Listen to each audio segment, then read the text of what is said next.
retour dans cette édition du 5 septembre 2022 du live de TV Finance. Merci beaucoup. Si vous nous rejoignez à l'instant, comme à notre habitude, comme convenu, on suit le programme habituel et on file retrouver Bernard Prats-Desclaux pour l'ouverture du marché parisien en direct. Bonjour Bernard. Bonjour. Bonjour, merci beaucoup donc d'être avec nous ce matin. Je rappelle que vous êtes trader pour compte propre et auteur du livre Stratégie de marché, également fondateur de eWinvest. Bernard, ce matin la bourse ouvre en très net repli, quasiment moins 2% à l'ouverture, sur fond de crise énergétique. Moscou Gazprom qui a annoncé couper totalement ses fournitures de gaz à destination de l'Europe. Du coup, le CAC 40, là à l'heure à laquelle on se parle, il a plongé en ouverture, il était à moins 1,80, là il se ressaisit à moins 1,69, mais ça risque d'être un petit peu, je dirais, le tempo aujourd'hui sur le marché parisien, Bernard. Oui, Louis-Antoine, c'est exactement ça. En fait, vendredi, on a eu en fait une hausse, mais une fausse hausse, si je puis dire, puisqu'en fait, on a eu la hausse sur les indices cash qui vont clôturer à 17h35 et juste après, on était sur un point haut et dès 18h, 18h15, on a les marchés qui ont commencé à se retourner. Première rumeur sur le fait que les Russes fermaient effectivement Nord Stream 1. Et là, les marchés ont plongé, on est allé retester les 6000 points, donc une chute de plus de 175 points vendredi entre la clôture et la clôture des marchés futurs à 22h. Et donc là, en fait, on ouvre plus haut que ceux que l'on a clôturés ce vendredi sur les marchés futurs. Donc en fait, c'est une baisse en trompe-l'œil, je dirais, mais la réalité, c'est qu'on est sur un marché de range.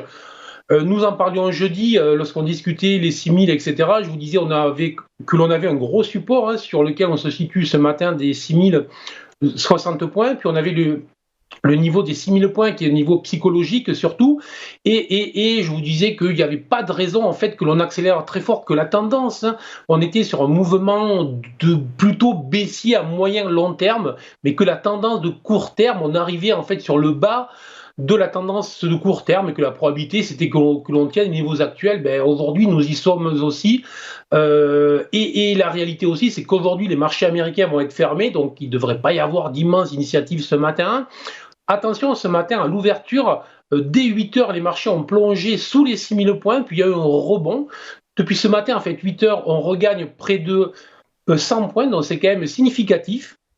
Peut-être qu'un point bas de très court terme a été réalisé. Et je dirais que le scénario jusqu'à jeudi, la Banque centrale européenne qui va décider enfin 50 points de base, 75 points de base, c'est vraiment le suspense, je dirais.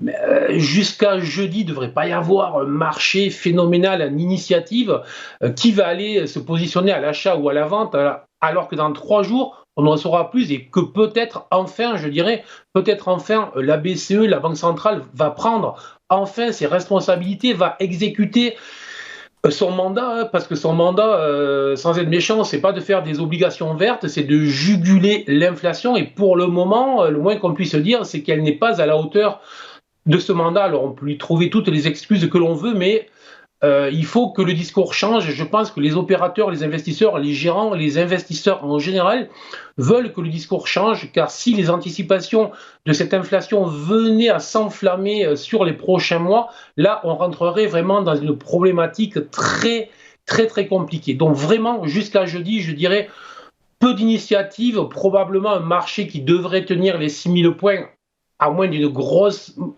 mauvaise nouvelle. Et on va tous attendre le discours. Alors, si on avait 75 points de base ce jeudi, peut-être une mauvaise nouvelle à très court terme, mais je pense que ça rassurerait au contraire les investisseurs, que la BCE retrouverait de la crédibilité. Et donc, au final, ça serait plutôt bien pour les marchés à moyen long terme. Donc, prudence maximale jusqu'à jeudi, peu d'initiatives. Marché, je dirais, de day traders, de traders de très court terme. Les investisseurs ne devraient pas. Alors peut-être que certains vont essayer sur le niveau des 6000 points de rentrer sur quelques valeurs qui ont baissé lourdement, fortement.